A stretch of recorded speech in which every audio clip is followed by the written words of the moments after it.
Tuesday, January 28th edition of the Carolina Weather Video. Meteorologist Matthew East here with you. Let's begin with a look at the watch, warning, advisory situation here. The Triad and the Charlotte area itself included in a winter weather advisory. The Triangle and a winter storm warning, and all the way over through coastal parts of the Carolinas, and then deep down into South Florida, or South Alabama rather, and western Florida. Southeastern Louisiana, southern Mississippi included in winter storm warnings. That's quite a different story from what we had yesterday when highs pushed up into the 60s across the area. 64 the high yesterday in Charlotte. It hit 68 in Fayetteville, and that's one of the spots that could see a good deal of snow and sleet today there in the Sandhills. I'll show you my accumulation map in just a second. Down to 12 degrees as I'm cutting this video a little before 6:30 in Boone, 22 in Greensboro, 29 in Charlotte.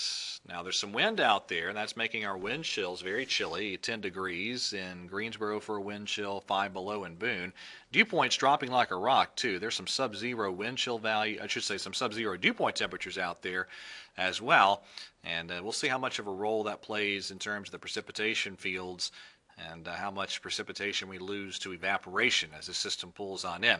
Look at the mountain observations. These are actual air temperatures down to 8 in Beech Mountain, 11 in Boone and Linville, 12 in Banner Elk. So on the radar, some snow, although it's very light, occurring in the mountains as we speak.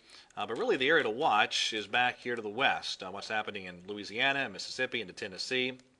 We should see that area of precipitation expand in coverage and develop to the northeast up into the Carolinas. So another perspective here. You can see that precipitation beginning to blossom here over the past several hours off to the west of us, and that'll continue moving in our direction. Now let's look at what's happening in the upper levels here in terms of our weather players on the field. You have one disturbance. There it goes. This is the main one producing our precip, diving down into Kansas and Oklahoma.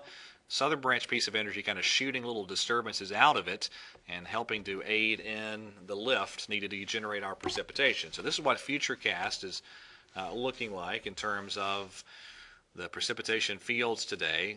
Notice already early in the day you're getting that precip cranking in the coastal part of the Carolinas, and then there comes that shield of precip developing on into the region and then pivoting slowly eastward as we get deeper into tonight. So again, the setup, cold front off to the south, low pressure in the Florida Panhandle, and that'll continue to develop off to the northeast and spread that precip up in our general direction. All right, so here we go again with the satellite and the radar. You can notice that precipitation blossoming off to the west of us, and that will continue to develop northeastward and in our direction. Here's what it looks like on Futurecast now. This is the very latest run of the RPM model just in-house.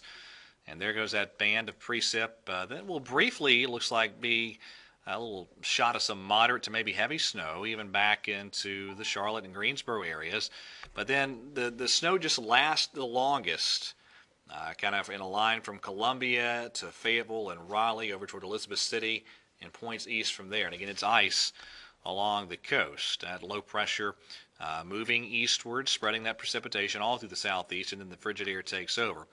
A few charts here in terms of the modeling. This is Futurecast. I don't think that's that very latest run in terms of the snow totals just yet. We'll see what it holds here shortly. I think the NAM model may be doing a pretty good job overall with the snow totals. That's what it is indicating across the region. Look at Elizabeth City. Pulled some various Buffkett soundings here, for instance, at Elizabeth City.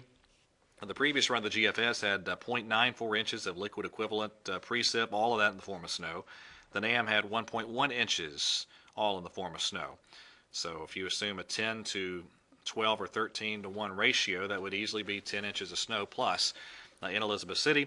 Fayetteville, some sleet mixing in, it looks like, at times, and that could cut into the total snow amounts, but still a lot of precip over that way.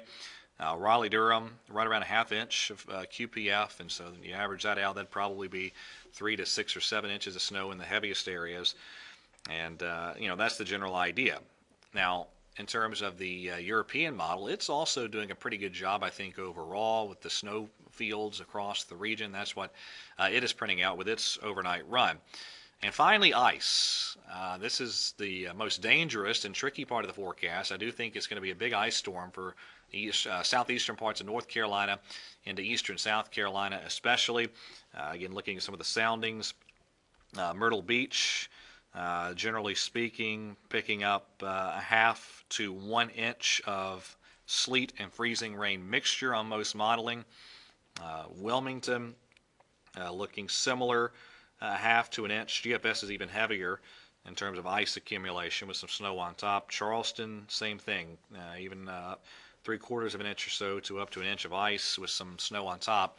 And that would be a devastating ice storm if that's correct. Now here's what I'm going with for snowfall accumulations. And as always, you can't draw these hard lines and they come out completely correct. But that's the general idea, I believe. Certainly the bullseye zone being in eastern North Carolina up into northeastern North Carolina and southeastern Virginia. The foothills, a dusting to at most an inch or two. Probably for Charlotte and Greensboro, 1 to 3 inches. As you get over toward Alamance County and Union County, more toward the 3-inch territory. And Randolph and Montgomery counties, the totals could ramp up even a little bit further as you head toward the Triangle and the Sandhills. So that's the general idea as we speak.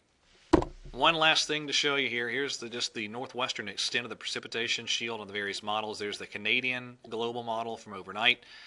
There is the European model. There is the 6Z GFS. And you can see that precip slowly developing off to the east with time tonight. So that's kind of the idea as we speak. That is it for right now. Thank you for watching. Have a great day, and God bless.